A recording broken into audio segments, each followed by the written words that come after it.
புலமை பரிசில் பரீட்சை என்பதை இலகுவாக வெற்றி கொள்ள முடியும்.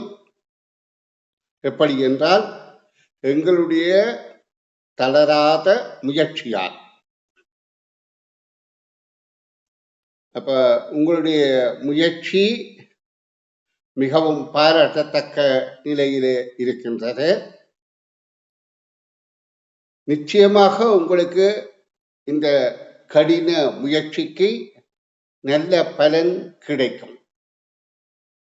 சரி பிள்ளைகள், நான் இன்று உங்களுக்கு என்னுடைய எதிர்பார்ப்பு வினாக்களை உள்ளடக்கிய வினாத்தாள் 2 அதாவது மாதிரி பரீட்சை 2 வினாத்தாள் 1 நேற்று பார்வையிட்ட வினாவிலிருந்து தொடர்ச்சியான வினாக்களை பார்வையிடுவோம். இப்பொழுது உங்களுக்கு அந்த பக்கத்தை காட்சிப்படுத்தி நான் இதற்கு விடை காணுகின்ற விளக்கங்கள் உங்களுக்கு வழங்குகின்றேன். அவதானியுங்கள். இப்ப இதுல நீங்க பின்பற்ற வேண்டியது என்னவென்றால், நீங்க மிகுந்த கவனம் எடுத்து இதில் பங்களிப்பு செய்கின்ற போது உங்களுக்கு துல்லியமாக இவை விளங்கும் என எதிர்பார்க்கின்றேன். இப்படித்தான் அரச பரீட்சையிலும் கேள்விகள் கேட்கப்பட போகின்றது. ஏனென்றால் நாங்கள் எல்லாம் அரச பரீட்சையை ஆதாரமாக கொண்டுதான் இந்த வினாக்களை தொகுத்திருக்கிறோம். அப்ப அந்த வினாக்களுக்கு விடையளிப்பதற்கு நீங்க இதற்கு விடையளித்து பழகுவது நிச்சயமாக பலன் தரும். என்றால் இது உங்களுக்கு புது வினாதான். சரி, 24வது வினா ABCDE என 2 சொற்களை கொண்ட வாக்கியங்கள் தரப்பட்டிருக்கின்றது. இவற்றுள் அதிக எழுத்துக்களையும் குறைந்த எழுத்துக்களையும் கொண்ட சொல்வரிசை முறையே என்று கேட்கப்பட்டிருக்கின்றது.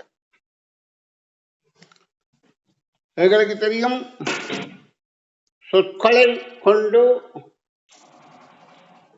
நாங்கள் அதன் கருத்துள்ள சொற்களை கொண்டு வாக்கியத்தின் கருத்தை புரிந்து கொள்ள முடியும். சொற்கள் எழுத்துக்களால் உருவாகின்றது. அப்ப எழுத்துக்கள் கருத்தை புலப்படுத்தாது. எழுத்துக்களால் இணைந்து உருவாகின்ற சொற்கள் நிச்சயமாக கருத்தை புலப்படுத்தும். அந்த சொற்கள் இணைந்து உருவாகும் வாக்கியங்கள் மிகச்சிறந்த கருத்தை எங்களுக்கு தெளிவுபடுத்தும். அப்ப இந்த வாக்கியங்கள்ல 2 சொற்களாக இருக்கின்றது. இதிலே அதிக எழுத்துக்கள் குறைந்த எழுத்துக்கள் கொண்ட சொல்வரிசை முறையே என்று கேட்கப்படுகின்றது. ஆங்கிலத்தை பொறுத்தவரையில ABCD சர்க்கரையில ஒவ்வொரு எழுத்துக்கள் தான் அப்படியே எழுத்த பயன்படுத்துவோம். தமிழ் எழுத்துக்கள்ல எங்களுக்கு தெரியும், எழுத்துக்களோட உயிர்க்குறிகள் சேர்ந்து ஒரு எழுத்துத்தான். ஆனா உயிர்க்குறிகள் அதாவது வரி வடிவங்கள் சேர்ந்து அந்த எழுத்துக்களின் எண்ணிக்கை அதிகம் போல் காட்சி அளிக்கும். ஏனென்றால் காவன்னா என்பது கானா என்பதும் அரபும் வருகின்றது. அப்ப 2 எழுத்து போல் காட்சி அளிக்கின்றது. ஆனால் அது காவன்னாதான். அதே போல ஓசை யோ, இடியோசை என்றதுல யோ என்பது தெற்கை கொம்பு யானா அரபு 3 எழுத்து போல காட்சி அளிக்கும். அப்ப அதற்கு காரணம் என்னென்றால் வடிவங்கள், அதாவது உயிர்க்குறிகள். அப்ப உயிர்க்குறிகளை இணைத்து ஒரு எழுத்தாகத்தான் நாங்கள் அதை கழித்தல் வேண்டும். அப்ப இதுல பார்வையிடுவோம். அன்று காலை என்றதுல 5 எழுத்துக்களும். அப்ப நாங்கள் என்னென்றால் அதிக எழுத்துக்களையும் குறைந்த எழுத்துக்களையும் முறையே என்று கேட்கப்பட்டபடியால் நாங்க முதலாவது அதிக எழுத்தை விடையாக தெரிவு செய்யணும், 2வது குறைந்த எழுத்தை தெரிவு செய்ய வேண்டும். ஏனென்றால் மாறியும் இங்க விடை இருக்கின்றது. அப்ப அன்று காலை என்பதில இங்கே 3 எழுத்துக்கள், இங்கே 2 எழுத்துக்கள், 5 எழுத்துக்கள் இருக்கின்றது. வானம் கருத்தது இங்கே 3 எழுத்துக்கள், இங்கே 5 எழுத்துக்கள், 8 எழுத்துக்கள். மின்னல் மின்னியது 4, 5, 9. இடியோசை முழங்கினது 4, 6, 10. மழை பெய்தது 2, 4, 6 எழுத்துக்களாக இருக்கின்றன. அப்ப இப்ப கேட்கப்பட்டது அதிக எழுத்துக்கள். அதிக எழுத்துக்களை கொண்டது இந்த இடியோசை முழங்கியது. அப்ப டி என்பது முதலாவது விடையாக வர விடைதான் பொருந்தும். இதுகள் பொருந்தாம இருக்கின்றது. அடுத்த குறைந்த எழுத்துக்களே பொருத்தம். அப்ப இரண்டாவது விடைதான் பொருத்தமானதாக இருக்கின்றது. நான் இந்த வினாக்களை உங்களுக்கு விளக்கம் தருகின்ற போது மேலதிக விடயங்களையும் உங்களுக்கு விளக்கம் தர விரும்புகின்றேன். இப்ப நாங்க தமிழ் எழுத்துக்கள்ல உயிர்குறிகள் என்கின்ற வரி வடிவங்கள் பற்றி ஓரளவு தெரிந்திருக்க வேண்டும். அதுல முதலாவது ஒவ்வொன்றாக நான் விளக்கம் தருகிறேன். இது அரவு என்போம், இது விசிறி, இது விசிறியும் சுழியும், ஒற்றை கொம்பு, இரட்டை கொம்பு, சங்கிலி கொம்பு. கீழ்கால், கீழ்கால், கீழ்காலும் சுழியும், மடக்கேறு, மடக்கேறும் அரவும். இது மட்டுமல்ல, இன்னும் பல எழுத்து வடிவங்கள் இருக்கின்றன. இப்ப எங்களுக்கு பரிச்சயமானது இவைதான். அடுத்தது இப்படியான லானா என்பது வெள்ளிக்கால் என்று அழைக்கப்படும். இப்படி பிறை போன்று பின்னாலே இருப்பது கீழ்ப்பிறை சுழி எனவும், அதோட சுழி இருந்தால் கீழ்ப்பிறை சுழி எனவும் அழைக்கப்படுகின்றது. இந்த அளவும் எங்களுக்கு போதுமானது. இந்த அரவு என்பது நீங்க காவன்னா என்பதில பார்த்திருப்பீர்கள். கீனால விசிறி, கீயன்னால சுழி விசிறி, கேனால ஒற்றை கொம்பு, கே அண்ணாவில இரட்டை கொம்பு, கையண்ணாவில சங்கிலி கொம்பு,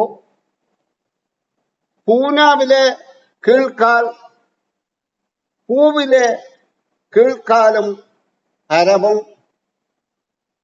தூணால மடக்கேறு, தூவன்னாவில் மடக்கேறும் அரவும், அவ்வில வெள்ளிக்கால், தூணாவில கீழ்ப்பிறை குறி, அதாவது பிறை போன்ற கீழே வருகின்ற குறி, கீழ்ப்பிறை குறி. சுவன்னாவில கீழ்ப்பிறை குறியும் சொலிக்கும். நன்று மாணவ செல்வங்களே, நாங்கள் இனி அடுத்த வினாவை பார்வையிடுவோம். அழுதாலும் பிள்ளை அவளேதான் பெற வேண்டும் என்னும் பழமொழிக்கு பொருத்தமான தகவல் இது.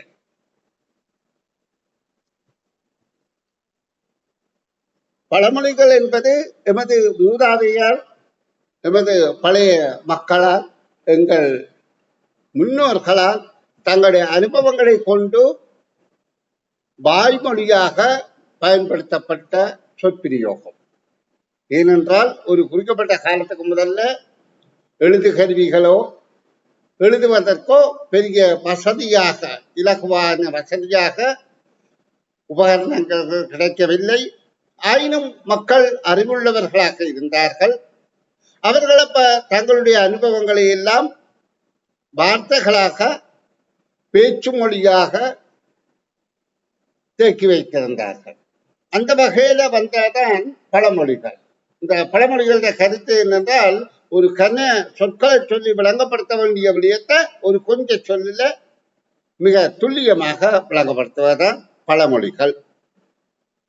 இப்ப இதுல இருக்கின்றது அழுதாலும் பிள்ளை அவளேதான் பெற வேண்டும். அழுதாலும் என்பது எங்களுக்கு தெரியும், துன்பத்திலே அழுகிறது, கண்ணீர் படுவது.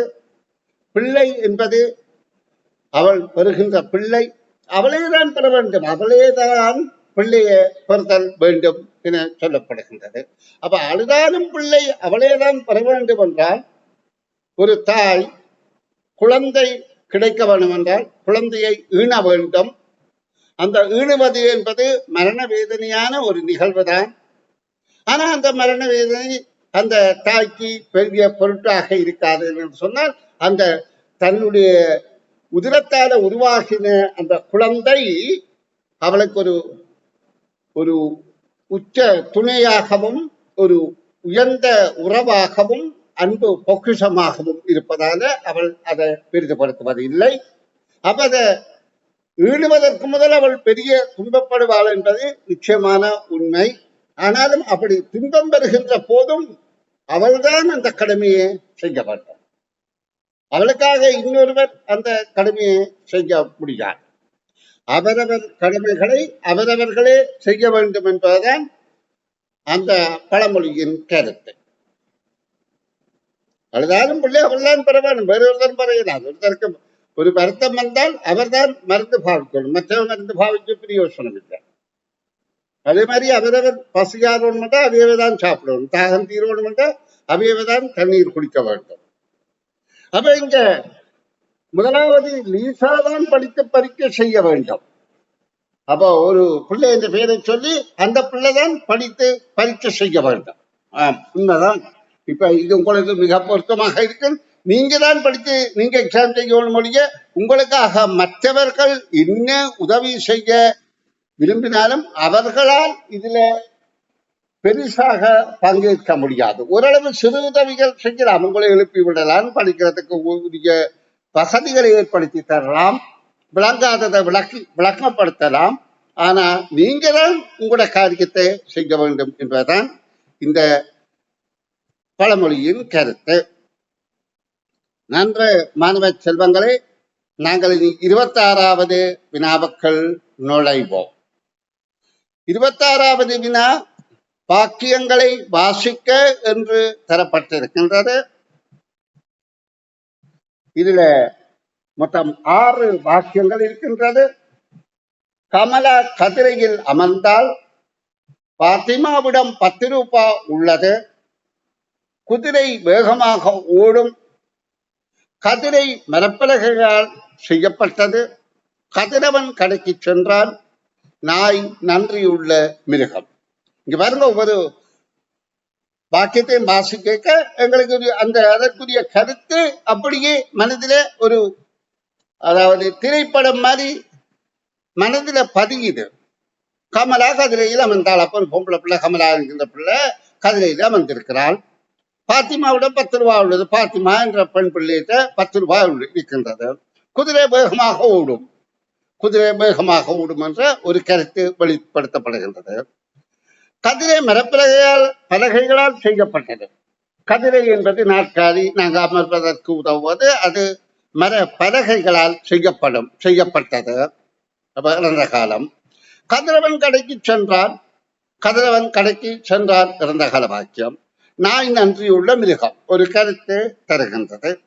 அப்ப இதுல கேட்கப்படுறது, இவற்றில் 3ஐ ஒரு கூட்டமாகவும் 3 வாக்கியங்களை ஒரு கூட்டமாகவும் 2ஐ இன்னொரு வேறொரு கூட்டமாகவும் வேறுபடுத்தலாம்.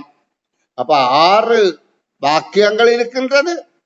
அதுல 3ஐ ஒரு கூட்டமாகவும் 2ஐ வேறொரு கூட்டமாகவும் ஆக்கலாம். அவ்விரு கூட்டங்களையும் சேராதது எது என்று கேட்கப்படுகின்றது. அப்ப ஒரு வாக்கியம், இந்த 3 வாக்கியங்கள் ஒரு வகையான கூட்டமாக இருக்கும், அடுத்த 2 வாக்கியம் ஒரு வகையான கூட்டமாக இருக்கும். அந்த கூட்டத்தில் சேராத வாக்கியத்தை இனம் காணுதல் வேண்டும். அப்ப நாங்க இதுல பார்த்தால், முதல் வாக்கியத்துல கமலா என்பது உயர்த்திணை சொல். எங்களுக்கு சொல்லிலக்கண விளக்கம் தெளிவாக இருந்த ஒவ்வொரு வாக்கியத்துக்கும் நாங்கள் இலகுவாக விடை காண முடியும். இப்ப சொல்லுக்கு ஒரு இலக்கணம் இருக்கின்றது. இப்ப நாங்க இந்த கமலா கதிரையில் அமர்ந்தாள் என்ற வாக்கியத்தை எடுப்போமாயிருந்தால் இதுல வாக்கியத்தை கூற எழுவது எழுவாய், கூறி முடிப்பது பயனிலை, கூறப்படுவது செயற்படு பொருள் என்ற தத்துவம் எங்களை விளங்கும்.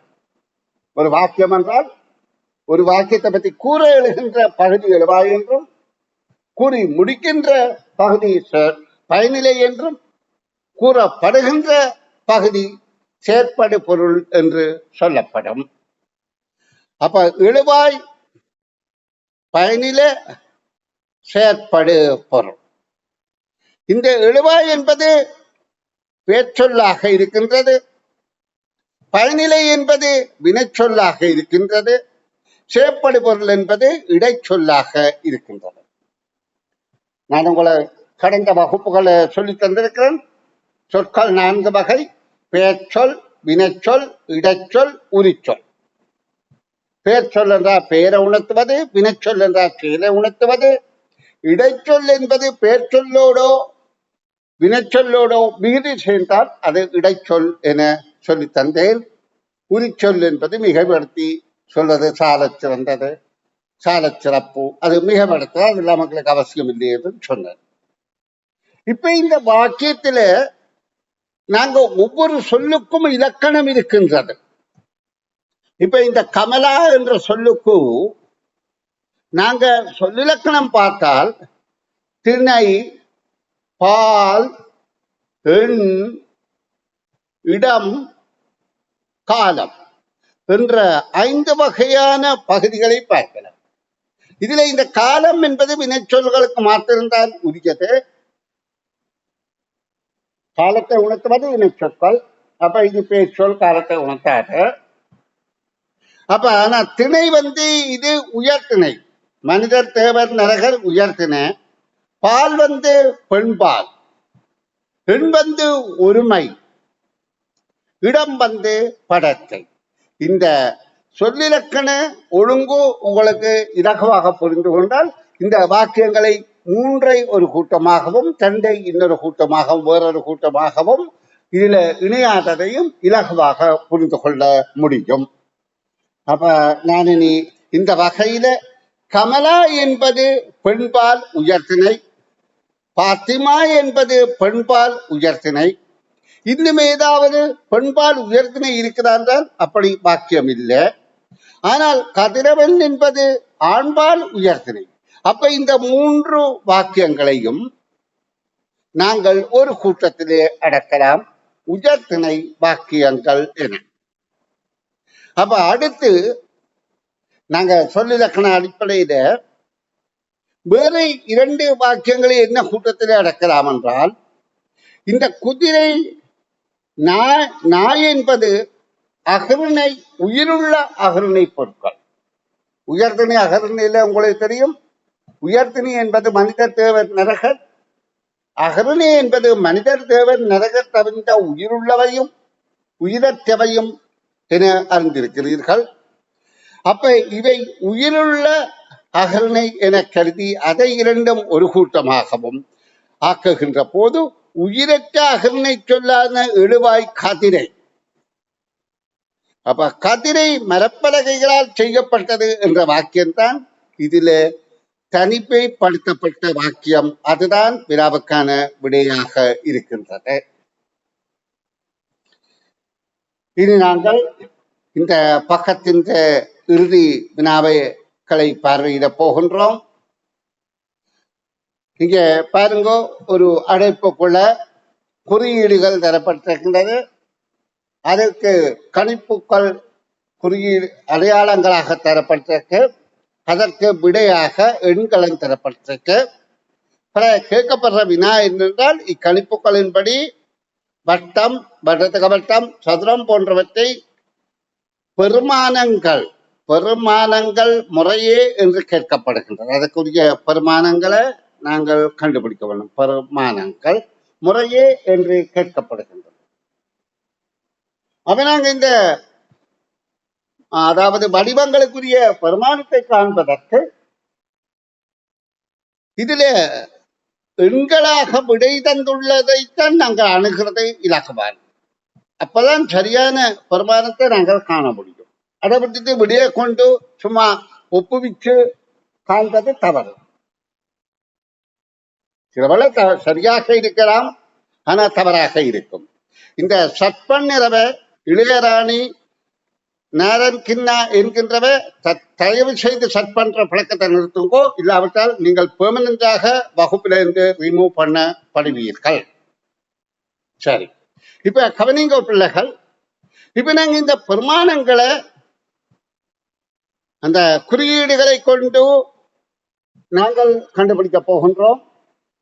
இப்ப வட்டத்துக்கு வட்டம் சக 54 90 என்றால் இதுல சகவுக்கு எதிரான குறியீடு சய என்பதை கருத்தில கொண்டும், இதுல தரவுக்கான எதிர்குறியீடு அரண என்பதை கருத்தில கொண்டும் நாங்கள் விட கணக்க முடியும்.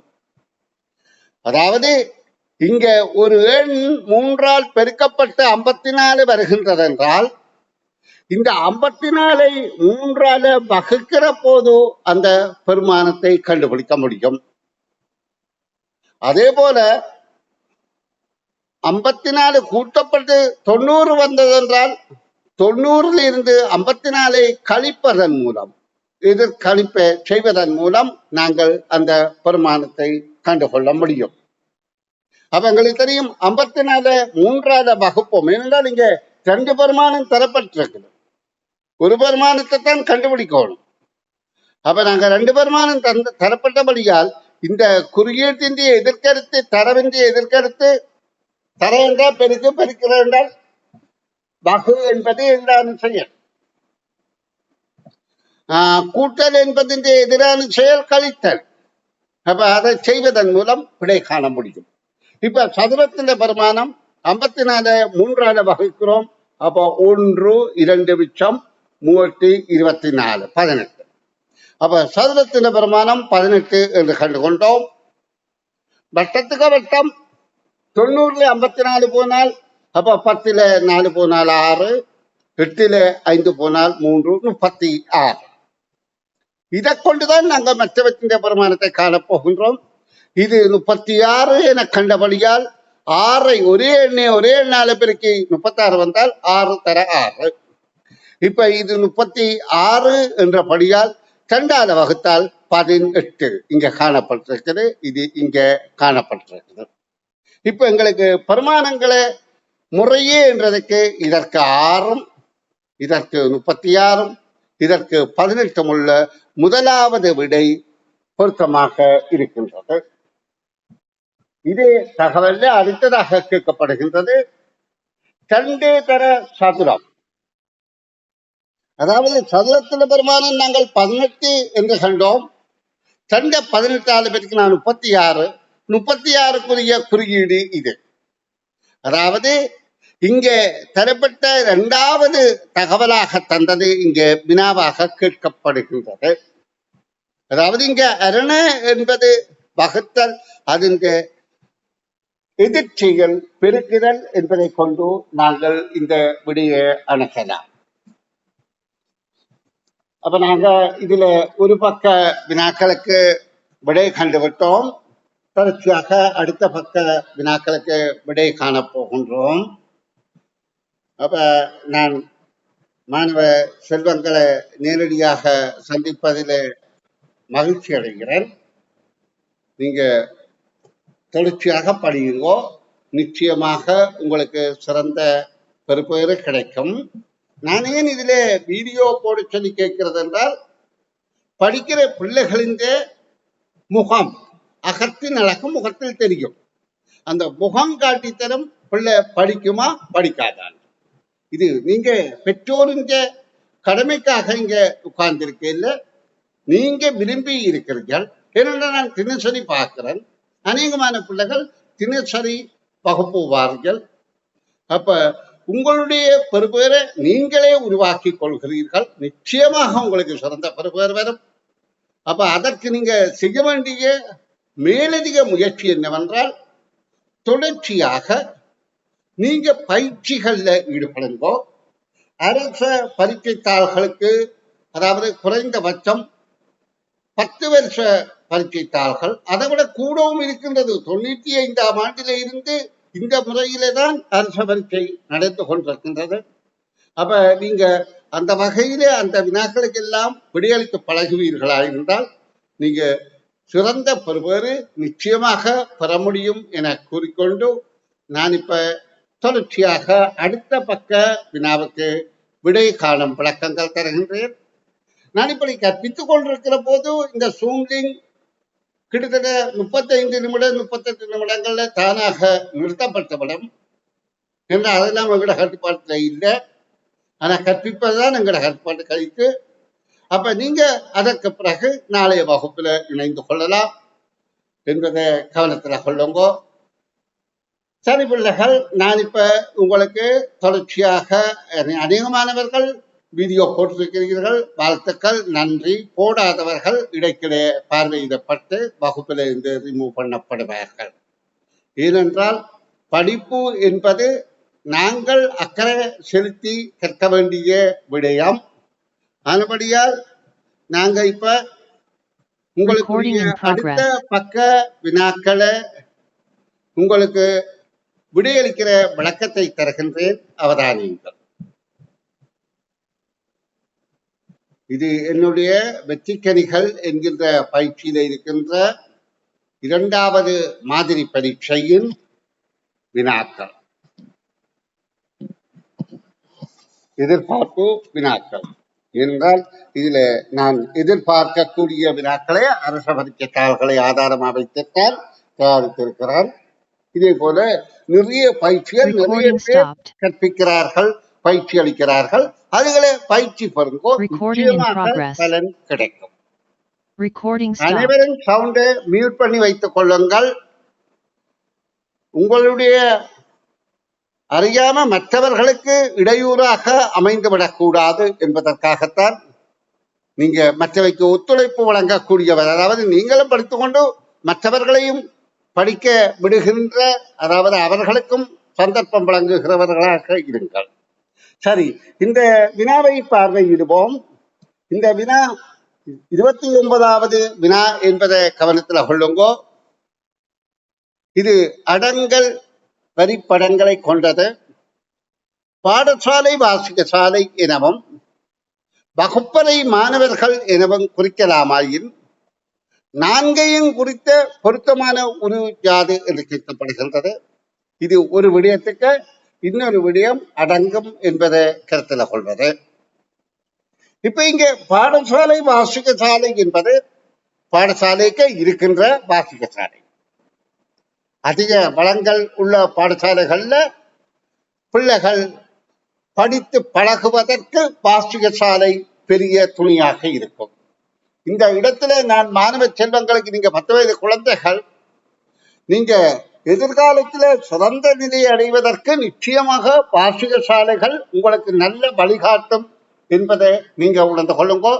அது மட்டுமல்ல, எல்லா பிள்ளைகளுமே வாசிக சாலையில போய் அங்க நாங்க படிக்க பழக வேண்டும்.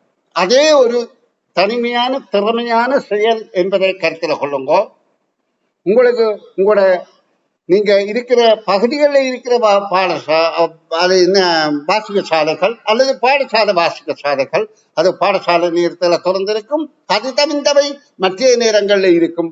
அதுகளிலாம் நீங்க போய் அங்கத்தவராக இணைந்து கொண்டு அங்க நீங்க படிக்க பழகி பாருங்கோ, இவ்வளவு சரியாக இருக்கும். ஏனென்றால் ஒருதன் ஒரு செயல் செய்ய மற்றவன் செய்கிறத பார்த்துத்தான் நாங்கள் அந்த செயலை செய்ய எங்களுக்கு ஒரு உற்சாகம் தானாக பிறக்கும்.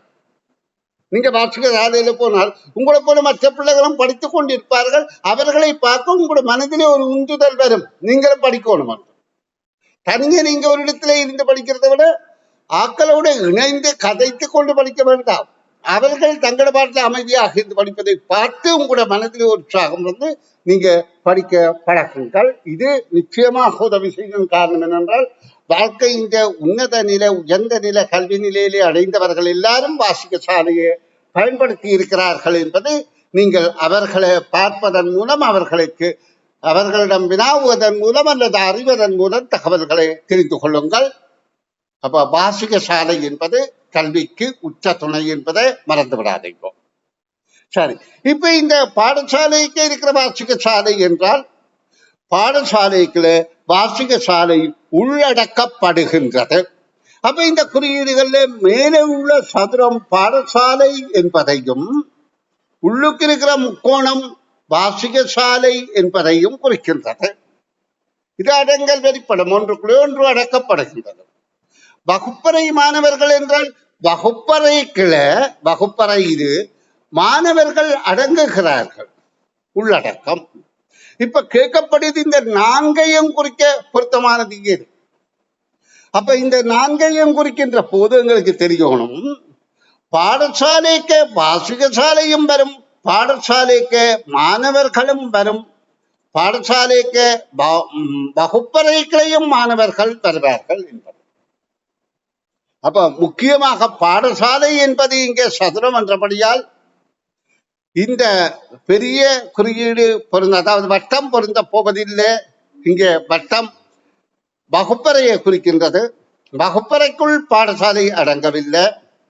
அப்ப பாடசாலை என்பதை குறிக்கின்ற சதுரம் முதலாவதாக இந்த அடங்குகின்ற விடயத்தில் வர வேண்டும். அதற்கு அடுத்ததாக வாசிக சாலை அதில் ஒரு பகுதி, வகுப்பறை ஒரு பகுதி. இங்கே வாசிக சாலைக்குரிய குறியீடு அதாவது கீழிருந்து மேலாக கூம்பி போகின்ற முக்கோணம். அப்ப கீழிருந்து மேலாக கூம்பி போற முக்கோணம் இது. அப்ப பாடசாலை வாசிக சாலை.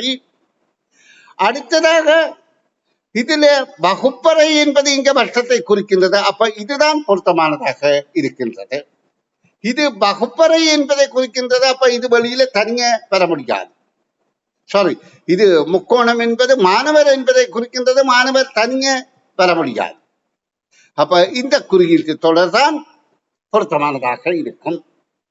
அதாவது பாடசாலைக்கு வாசிக சாலை ஒரு பகுதி, வகுப்பறை ஒரு பகுதி. வகுப்பறைக்குள் தான் மாணவர்கள் அடங்குகிறார்கள். மாணவர்கள் என்பது மேலிருந்து கீழாக கூம்பும் முக்கோணமும், வாசிக சாலை என்பது கீழிருந்து மேலாக கூம்புகின்ற முக்கோணம் என்பதையும் நீங்க காணுகின்ற போது இந்த இரண்டாவது விடைதான் பொருத்தமானதாக இருக்கின்றது. இனி நாங்கள் 30வது வினாவுக்கு விடை காண்போம். இங்கே ஒரு இச்சதுர வடிவான கண்ணாடி 3 துண்டங்களாக உடைந்து விட்டன. அதில் ஒரு துண்டமாக அமையாதது எது என்று கேட்கப்படுகின்றது. இப்ப இங்க 3 துண்டம் தான் தந்திருக்கு, ஆனா அமையாதது என்று கேட்கிறபடியால் அது இந்த 3 துண்டங்களையும் இங்கே தரப்படவில்லை என்பதை எங்களுக்கு உணர்த்துகின்றது. ஏதோ ஒரு துண்டு தரப்படவில்லை, ஆனா தரப்பட்ட துண்டுகளில் ஒன்று தவறானதாக இருக்கின்றது.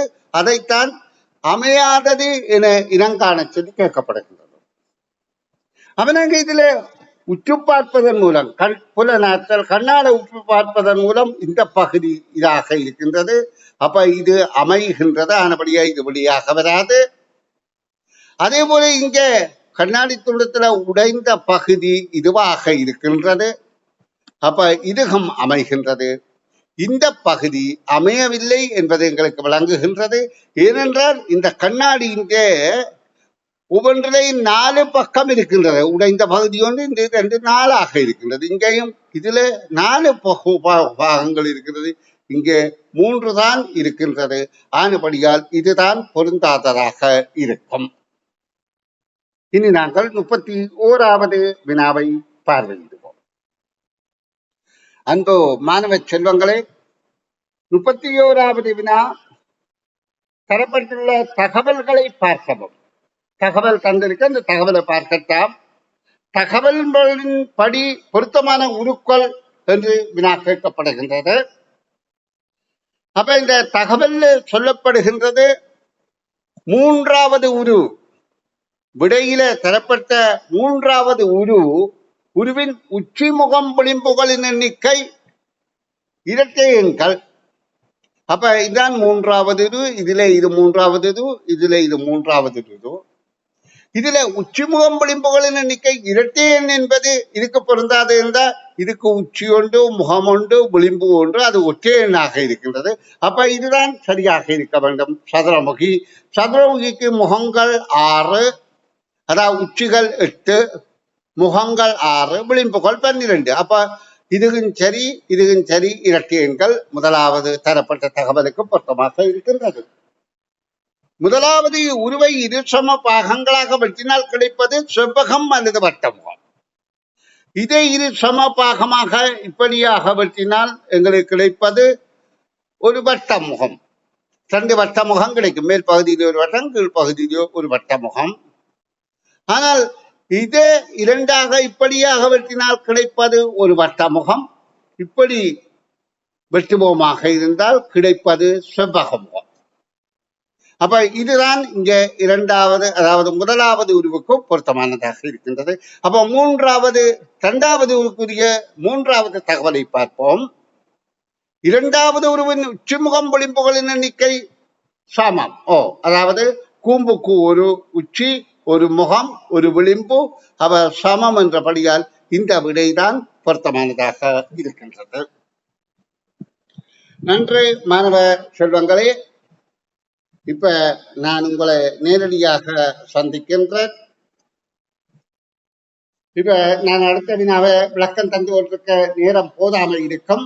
ஆன முறையில நாங்க நாளைய வகுப்புல சந்திப்போம். நன்று மாணவர்களை. மீண்டும் நாளை சந்திக்கும் வரை விடைபெறுகின்றேன். பாய் பாய்.